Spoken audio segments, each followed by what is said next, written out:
Dear students, today we are going to discuss about price output decisions under different types of market conditions. So far we have developed the demand side and supply side. They explain the revenue side of the business and the cost side of the business, and bringing these two together we can determine equilibrium price and equilibrium quantity of output under different types of market conditions. So the points for main discussion are price output decisions under different types of markets. We mainly focus here on a simple classification of markets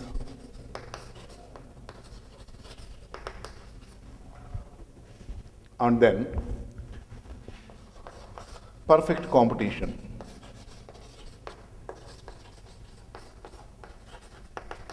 In detail. These are the important aspects for today's discussion.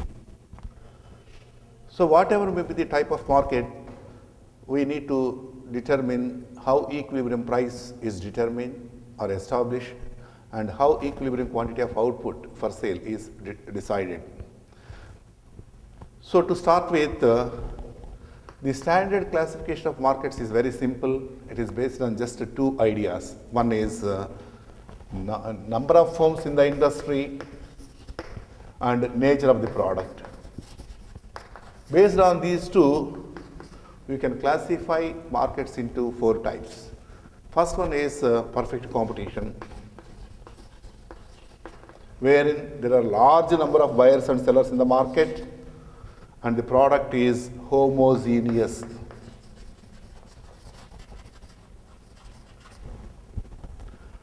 If there are large number of buyers and sellers in the market and if the product is homogeneous, we call it as perfect competition. And the other extreme opposite model is monopoly. So monopoly is a market situation where there is only one firm in the industry, there is only one and only one seller in the industry, and the product is a unique product. It has no close substitutes at all. These two are theoretical models.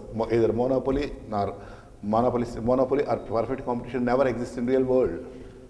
In the real world situation, we will find either monopolistic competition or oligopolistic competition, or oligopoly or oligopolistic competition.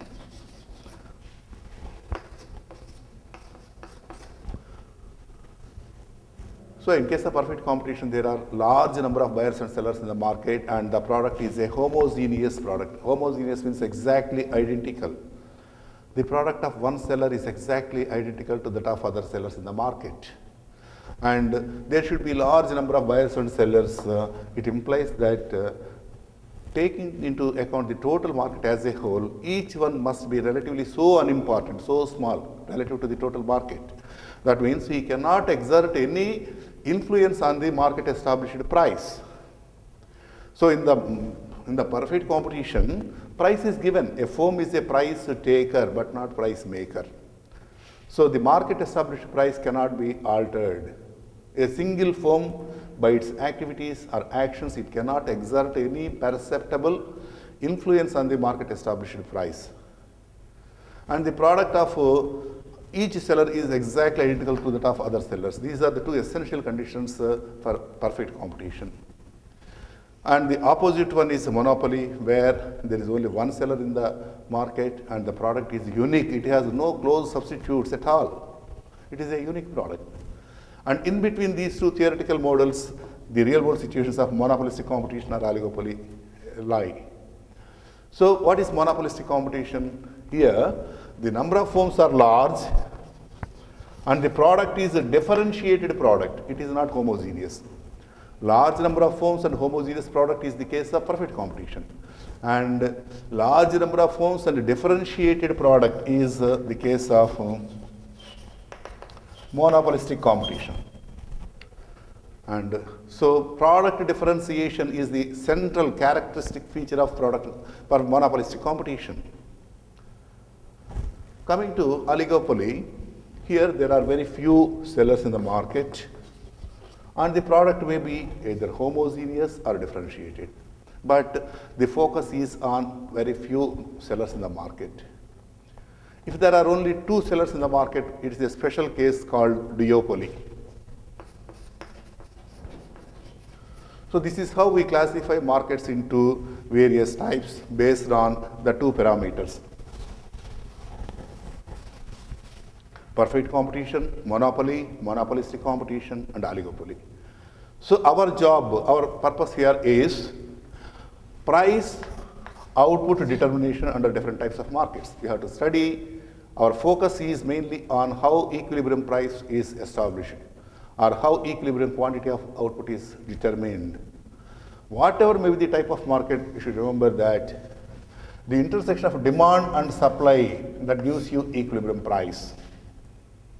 And equilibrium quantity of output is given by marginal revenue and marginal cost. Equality of marginal cost with marginal revenue, that gives you equilibrium quantity of output or sales. This is true in case of perfect competition or monopolistic competition or oligopoly. So we have to see how these are determined under different types of market situations. So this is in brief about the points that are going to be covered in this session, and let us start with perfect competition. Here we have mainly 3 aspects. One is what are the characteristic features of perfect competition, and then how equilibrium is established under conditions of perfect competition. Equilibrium of firm and industry. How an individual firm attains equilibrium and how an industry attains equilibrium under conditions of perfect competition. So here we study equilibrium in the 3 time periods. Market period, short run, long run. This is about perfect competition or price output decisions under perfect competition. These are the salient aspects we have to focus on this chapter. Let us begin with the main characteristics of perfect competition.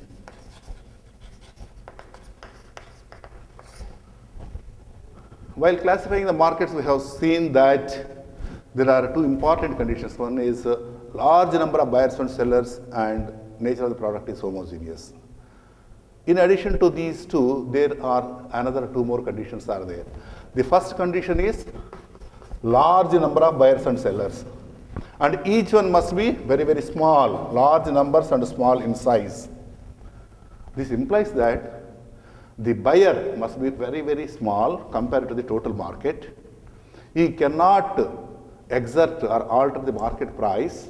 He has no power to change the market price. He cannot obtain any special considerations, rebate or discount, etc. He is so unimportant. He has to buy at the market prevailing price. Similarly, each seller is so unimportant that by making changes in his output, he cannot alter the market price. That means a seller is a price taker but not price maker. Price is given in the market, determined in the market, and at that price the seller has to sell his quantity of sales. And then the demand curve of an industry and firm. This is the demand curve, and this is the demand curve of a firm under conditions of perfect competition.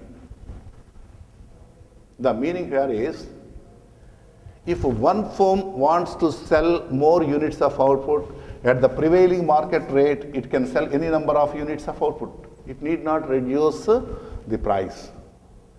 If it increases price, sales will be 0. To sell more units, it need not reduce the price. So the demand curve is a horizontal straight line.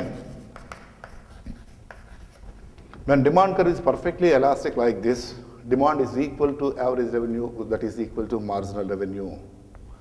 That is one aspect. And the industry demand curve is downward sloping. The reason is, if all the sellers in the market wants to sell more units, they have to reduce the price. And if they want a higher price, they have to accept a lower quantity of sales.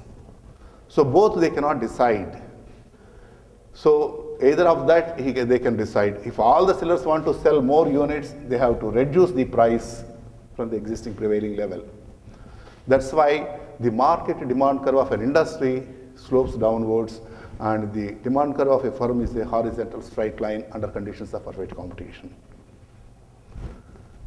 The first condition we have seen, that is large number and small size. Second one is homogeneous. What is the meaning of homogeneity? The homogeneous means the product of one firm is exactly identical to that of others. And third one is, that is a perfect substitute. When all the firms are selling same product, the buyer is indifferent from which one he has to purchase. He is indifferent because the same product is available at the same rate and same features and quality. So the buyer is indifferent among the sellers. The third condition required for perfect competition is free mobility. Free mobility of resources. It is a very exacting condition. Free mobility in its broadest sense implies several things like free mobility of labor, free entry and exit, free entry of new firms into the industry, and exit of some of the established firms from industry. And so let us see, suppose it implies that labor must be mobile, not only geographically but among jobs. That means that the requisite skills must be very few and easily learned.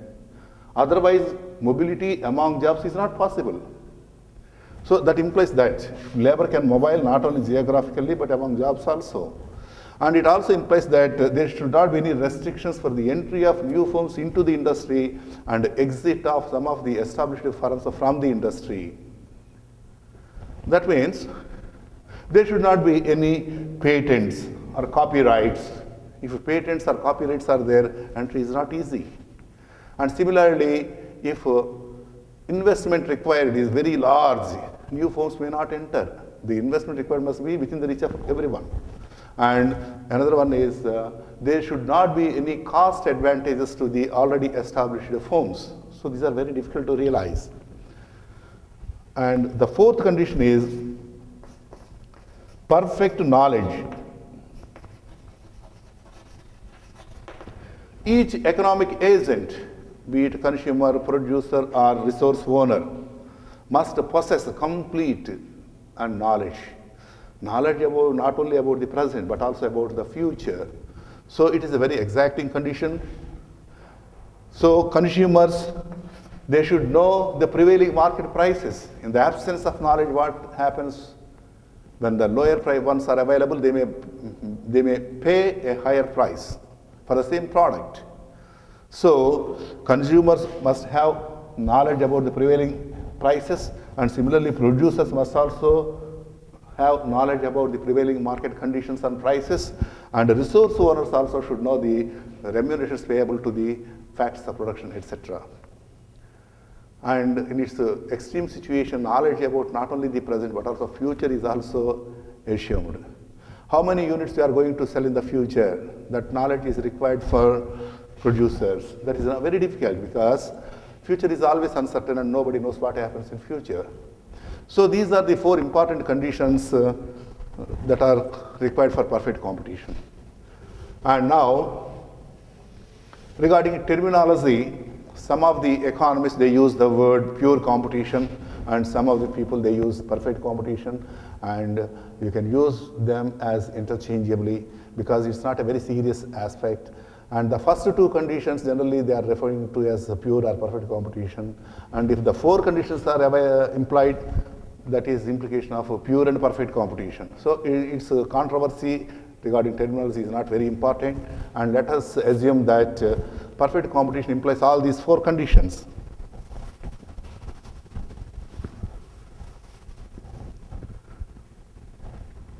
Now, let us begin with short-run equilibrium of a firm and industry under conditions of perfect competition.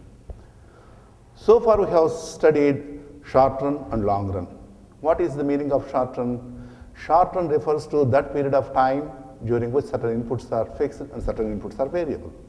That means output can be increased or decreased by making changes in variable inputs. Okay? So output adjustments are possible even in the short run.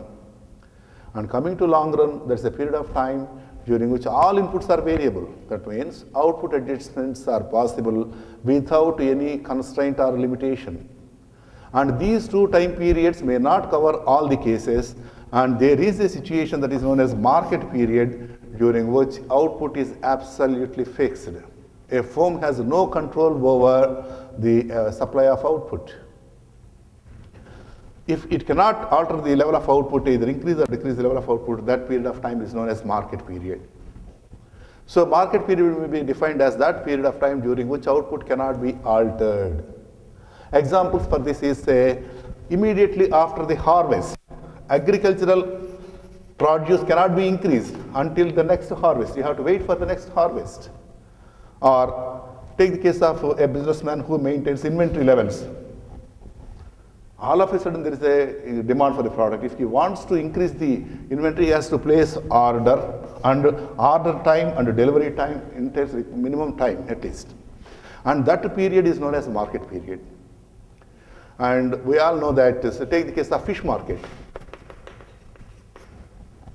Whatever quantity is brought to the fish market today, it has to be sold immediately. That quantity is fixed, and the price depends on the demand here. So these are the examples of market period. So let us start with equilibrium under conditions of market period.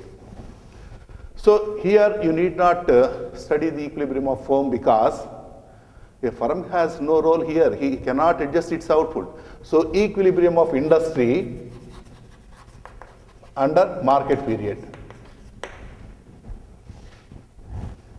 You can explain this by way of this is market period